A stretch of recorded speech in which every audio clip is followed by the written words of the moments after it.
咁啊，10年前呢，我買咗第一隻，亦都係唯一一隻嘅海鷗錶。咁啊，10年後嘅今日呢，我再次俾佢哋嘅錶款呢吸引咗。嗱，絕對唔係大家覺得嗰啲錶款呢好老土咁樣噶。今日有呢個機會啦，識咗位於佐敦裕華國貨入邊嘅榮記錶行嘅老闆阿 Henry 嘅。咁榮記呢都算有好多唔同嘅牌子嘅。咁而當中今日呢要重點介紹嘅，梗係我10年前買過嘅海鷗錶呢個牌子啦。我諗好多錶迷同我一樣啦，咁海鷗之前俾我印象可能款式都係比較老成一啲，啲款式都麻麻地啦。咁啊，自問呢10年嚟呢，買完第一隻之後呢，都冇太認真再留意佢哋嘅。咁啊，直到最近有一個機會啦，咁啊榮記都想我哋 Watch Catalog 幫呢個海鷗嘅牌子，不如介紹一下佢哋一系列嘅陀飛輪手錶啦。因為今日開始呢，佢哋都做緊一個展銷嘅，有一個唔錯嘅優惠啦。咁啊，另外呢，經過一番嘅嚴選呢，都揀咗7隻，我覺得好特別嘅，亦都覺得好靚嘅，想同大家介紹一下啦。咁睇完呢一集呢，相信有好多錶迷呢都會對海鷗呢個牌子呢有啲改觀嘅。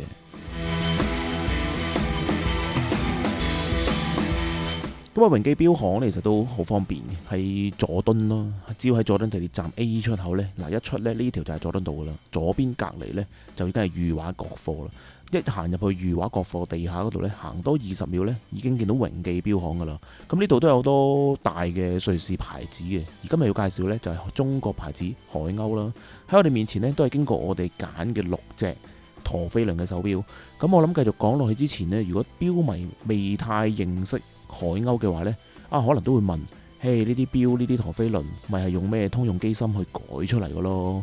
咁梗係唔係啦，因為海鷗嘅前身就係一個天津手錶廠啊嘛，做機芯起家嘅人哋。咁所以呢，所有嘅海鷗錶呢，你都係話其實佢係100% 自家生產嘅個機芯，因為有啲牌子都係用海鷗錶嘅機芯噶嘛。咁自家嘅陀飛輪呢嘅價錢其實都係佢個定價都係講緊2萬零蚊，去到5萬零蚊不等嘅啫。咁當然有啲貴金屬嘅殼啦，梗係唔止啦。咁但係今日呢，亦都有一個唔錯嘅折頭，咁令到大家呢可以好輕鬆咁呢，就可以收藏一隻陀飛輪啦。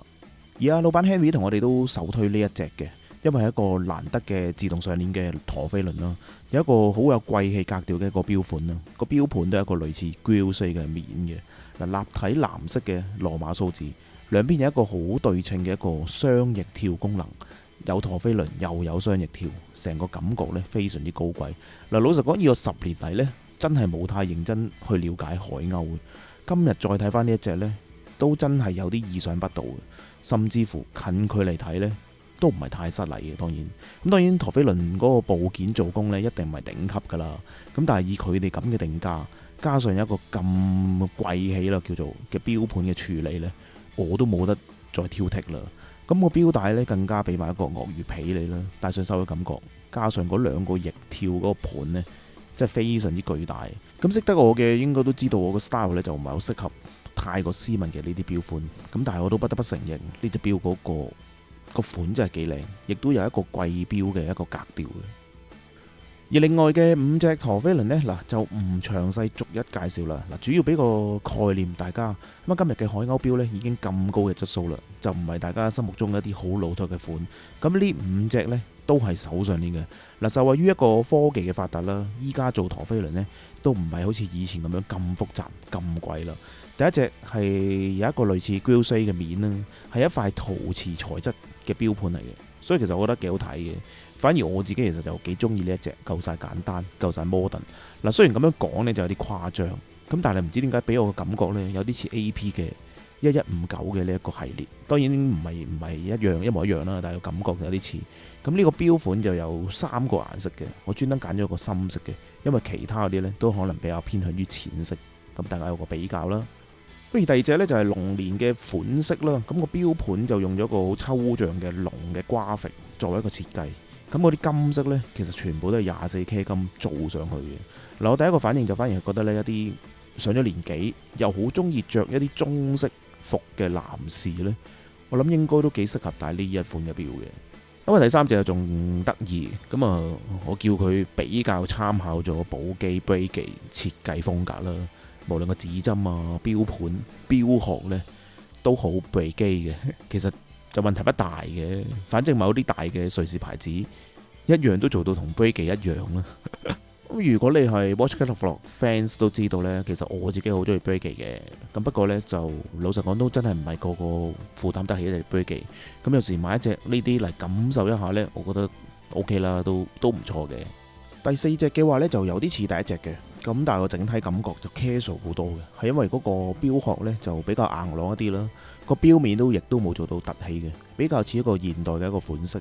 咁實物睇呢，亦都有嗰種幾似貴錶嘅一個味道嘅。咁最尾嘅呢一隻啦，我就覺得有一個比較傳統嘅一個佈局啦，更加多咗一個 Day and Night 同埋 Power Reserve 嘅功能啦。咁多功能得嚟，嗰個佈局其實設計都幾平均嘅，又算有一個唔錯嘅一個貴錶嘅格調啦。嗱，咁6隻陀飛輪都好快睇晒啦呢一度，咁重申多一次佢哋嘅價錢。陀飛輪自家機芯叫做都係2萬零蚊港幣，去到5萬零蚊不等嘅啫。依家更加做緊個展銷，個折扣都唔錯嘅。咁詳情亦都可以留意翻下邊 description 嗰度啦。咁另外啦，就難得都嚟到榮記介紹海鷗錶，咁一如我哋 Watch Catalog 嘅習慣，咁不如一樣介紹多啲款式俾大家啦。都係經過我本人挑選嘅呢啲款式。嗱，第一隻呢，其實最吸引到我，一定係呢一款飛行員嘅錶款噶啦。前排其實喺另一間嘅錶鋪呢，都已經見到呢一隻錶，咁實在太過靚啦，完全衝擊咗我對海鷗嘅一個認知。本身呢隻錶有3個唔同嘅顏色嘅錶盤嘅，咁但係呢個綠色呢，我覺得就最靚噶啦，加上有一個中文字嘅 logo 幾正，同埋有我最中意1910年代嘅一個字款，仲要做埋立體字俾你，誠意十足噶啦。嗱，自家手上呢個機芯，嗱雖然呢，你可以話佢係參照咗呢個 Minerva 呢個佈局，喂，但係咁嘅價錢幾千蚊，定價都係幾千蚊，仲有折添，絕對真係冇投訴噶啦。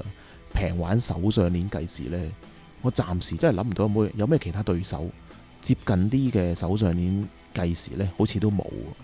咁第二隻亦都係一個飛行員嘅手錶啦，嗱，非常之有 IWC 嘅味道噶，個指針更加有翻呢 IWC 近年呢已經絕跡嘅呢個飛機噶啦，仲有一個飛行滑尺添，真係異本傷人，又係幾千蚊嘅啫呢啲錶。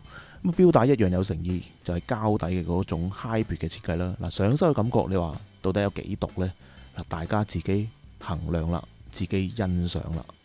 咁至於第三隻呢，就係我10年前左右買嘅。嗱，當年就好中意呢個綠色啦，同埋嗰啲立體嘅字。估唔到10年後呢，仲有呢個款埋添。嗱，大同小異嘅。嗱，新款就冇咗一個日期窗啦，我覺得就更加好啦。嗱，更加有一個鎖把的嘅，做到咗一個100米嘅防水啦。更加重要嘅係呢，比我10年前個價錢仲要平。我當時買好似要3000幾蚊，依家新嘅呢隻呢，原價都只係2500蚊左右啫。性價比一樣爆燈噶咯。嗱，唔好忘記呢啲機芯都係自家嘅海鷗機芯嚟喎，都係賣2000幾蚊俾你啫。咁之後嘅呢一隻就潛水錶啦。嗱，特別嘅地方就係有一個水晶圈嘅一個 bezel，同埋呢潛水錶好少見到有一個月相嘅功能噶啦。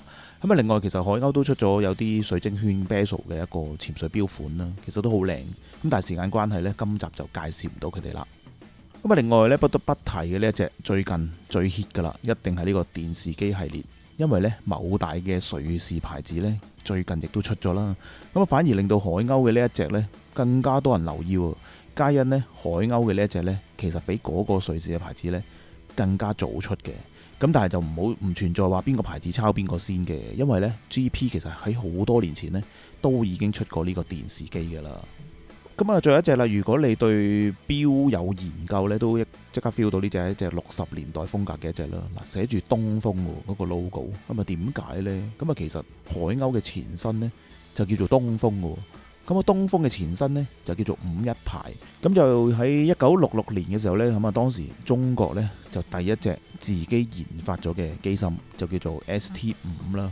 咁而牌子呢，亦都借呢個機會呢，由51牌改名成為東風牌啦，寓意住呢個東方崛起嘅呢個意思啦。所以呢，如果對呢個歷史有嗰個情意結嘅話呢，應該都幾有興趣嘅。咁6點鐘嘅位置呢，更加有呢個經典嘅為人民服務嘅呢個字句啦。咁而本身呢隻錶呢，亦都更加附送咗一 set 嘅黑色嘅錶帶啦。咁我覺得呢類錶呢，用翻一個皮帶嘅話呢，應該就我自己覺得好睇啲嘅。嗱，咁啊好啦，手錶都已經睇過晒啦，總共都睇咗10幾隻海鷗嘅錶。嗱，老實講呢，太耐冇留意海鷗嘅手錶啦，咁啊再重新認真咁介紹呢個錶款絕對有驚豔嘅呢個感覺。咁啊慢慢發展出咗自己特色嘅一個錶款啦。咁啊雖然近年就冒起咗好多中國嘅牌子啦，都做得唔錯，咁但係海鷗始終係一個經典，係一個時代啦。咁其實仲有好多好特別、好有驚喜嘅款式，大家可以去到官網度睇睇啦。希望之後再有機會介紹佢哋更加多嘅錶款。咁至於今集呢，又有冇令到大家重新認識咗、了解咗海鷗呢個牌子呢？嗱，留言發表一下，希望你中意今集嘅內容啦。我哋下一集再見啦，拜拜。